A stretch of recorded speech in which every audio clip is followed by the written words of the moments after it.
Good morning, folks. Welcome to the Sunday sermon on the Philosophy for Philistines channel, where I'm going to take you to church one day early, getting you ready for Valentine's Day.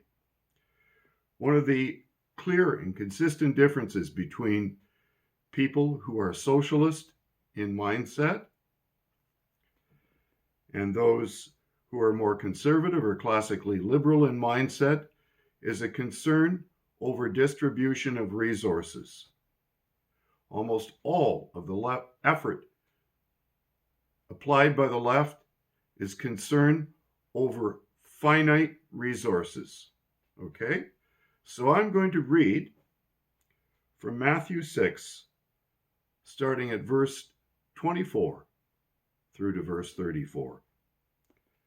No one can serve two masters. For either he will hate the one and love the other, or he will hold to one and despise the other. You cannot serve God and mammon. For this reason I say to you, do not be anxious for your life, as to what you shall eat or what you shall drink, not for your body, as to what you shall put on. Is not life more than food, and the body than clothing? Look at the birds of the air, that they do not sow, neither do they reap, nor gather into barns, and yet your heavenly Father feeds them. Are you not worth much more than they? And which of you, by being anxious, can add a single cubit to his lifespan? And why are you anxious about clothing? Observe how the lilies of the field grow. They do not toil, nor do they spin. Yet I say to you that even Solomon in all his glory did not clothe himself like one of these. But if God so arrays the grass of the field, which is alive today and tomorrow is thrown into the furnace, will he not much more do so for you, O men of little faith? Do not be anxious then, saying, what shall we eat, or what shall we drink? Or with what shall we clothe ourselves? For all these things the Gentiles eagerly seek. For your heavenly Father knows that you need all these things. But seek first his kingdom and his righteousness, and all these things shall be added to you.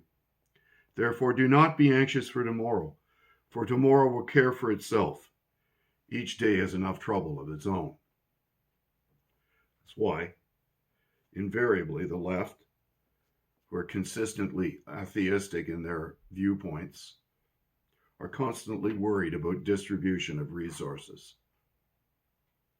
It's a manifestation of their idolatry, the fact they're serving mammon, and their lack of belief. But it goes much further than that. In Matthew 25, we deal with something of profound metaphysical meaning. It's called the Pareto Principle, and it has to do with how wealth is distributed. So I'm going to read from Matthew 25, verses 14 through to 28. For it is just like a man about to go on a journey, who called his own slaves and entrusted his possessions to them. And to one he gave 5 talents, to another 2, and to another 1, each according to his own ability. Remember that, each according to his own ability. They weren't all equal. And he went on his journey. And immediately the one who had received the 5 talents went and traded with them and gave 5 more talents. In the same manner, the one who had received the 2 talents gained 2 more. But he who received the 1 talent went away and dug in the ground and hid his master's money. Now for a long time the master of those slaves came and settled accounts with them. And the one who had received the 5 talents came up and brought 5 more talents, saying, Master, you entrusted me 5 talents, and I have gained 5 more. His master said to him, Well done, good and faithful servant. You were faithful with a few things, and I will put you in charge of many things. Enter into the joy of your master. And the one who had received the 2 talents came up and said, Master, you entrusted to me 2 talents. See, I have gained 2 more talents. His master said to him, Well done, good and faithful slave. You were faithful with a few things. I will put you in charge of many things. Enter into the joy of your master. And the one who had received the 1 talent came up and said, Master, I knew you to be a hard man, reaping where you did not sow, and gathering where you scattered no seed. And I was afraid, and went away and hid your talent in the ground. See, you have what is yours. And his master answered and said to him, You wicked, lazy slave. You knew that I reap where I did not sow, and gathered where I scattered no seed. Then you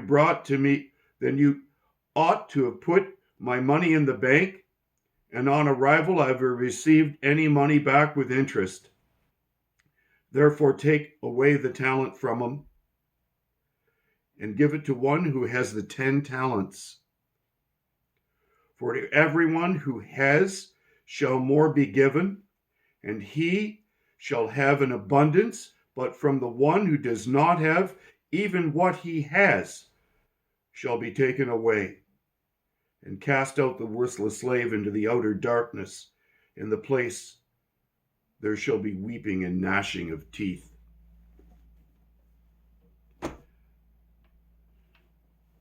These are the metaphors that define the mathematical principles behind the distribution of wealth.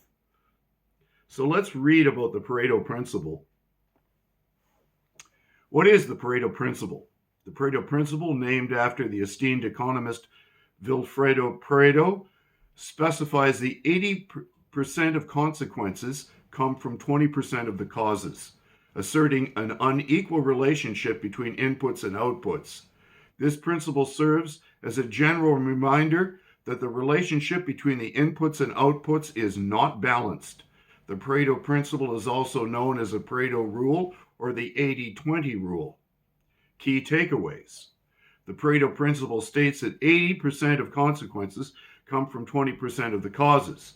So in a workplace, 80% of the work is invariably being done by 20% of the staff. And of that 20% of the staff, 80% of its work is done by 20% of them. And the same has to do with wealth and distribution of wealth. The principle, which was derived from the imbalance of land ownership in Italy, is commonly used to illustrate the notion that not things are equal and the minority owns the majority. Unlike other principles, the Pareto Principle is merely an observation, not a law. Although broadly applied, it does not apply to every scenario. However, it was accurate enough for us at the General Motors plant to use the 80-20 rule to determine how we would deal with quality issues. We chose to only look at the top 5 issues, knowing that generally 80% of our problems were contained in those top 5 issues, and we would ignore the rest until we'd knocked the top 5 down. To a person who is conservative-minded, they will always find a way to grow the pie. I know I love referring to him, but I do love him and I admire him. My brother-in-law is a very successful business person. And he will find a way to increase the size of the pie. He doesn't worry about the pie being finite. He will apply himself wherever his eye lights on something that he deems worth pursuing, and he will make a go of it. And he has been extremely successful in doing so. Those who are jealous of people like that are never the ones who are willing to assert themselves and to work as hard as those who live in such a manner do. And probably they're not, they just simply lack the capability. The left is always worried about equality of outcome. But in all these great metaphorical truths, it's clearly revealed there can be no equality of outcome. You can create equality of opportunity, which is a noble thing, so that each person can achieve according to their ability. But to believe that there can be equality of outcome is literally delusional, which is why I assert that the left lives in a fantasy in which two masters can't be served. You're either serving God or you're serving mammon. So you make your choice at the end of this Sunday sermon. Something to pray about on a Sunday, even though it's still Saturday, gives you time to pray a little more, you know. But God bless you all. Please share this. Please subscribe and ring the bell as we continue to share philosophical insights based on biblical truths. You have a wonderful and blessed Sunday.